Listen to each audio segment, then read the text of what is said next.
બંદરીય માંડવી શહેરમાં અચલ ગચ્છ જૈન સંઘના સાધ્વી શ્રી પરમ પૂજ્ય દિવ્ય ગુણા શ્રીજી મહારાજ સાહેબ આદિ ઠાણા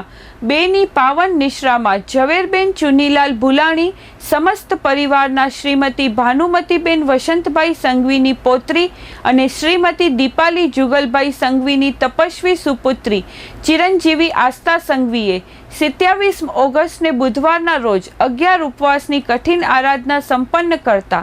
આસ્થા સંઘવીને પારણું કરાવવા માટે તારીખ 28/8 અને ગુરુવારના રોજ માંડવીના પ્રીતમ ભવનમાં તપગચ્છ જૈન સંઘના પરમ પૂજ્ય તીર્થબાહુ વિજયજી મહારાજ સાહેબ તથા અચલ ગચ્છ જૈન સંઘના સાધ્વી શ્રી દિવ્યા ગુણા શ્રીજી મહારાજ સાહેબ આદિ ઠાણા બેની પાવન નિશ્રામાં એક ખાસ કાર્યક્રમ યોજાયો હતો। પારણાના આ કાર્યક્રમમાં માંડવીના ધારાસભ્ય અનિરુદ્ધભાઈ દવે, માંડવીના પૂર્વ નગરપતિ અને માંડવીના બે નાથ જૈન સમાજના પ્રમુખ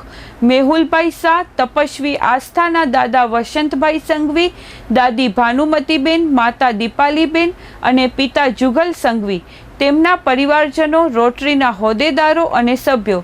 જૈન અગ્રણી દિનેશભાઈ શાહ અને ભરતભાઈ મહેતા ડગાડાવાળા તેમજ માંડવીના અનેક અગ્રણીઓએ તપસ્વી આસ્થા સંઘવીને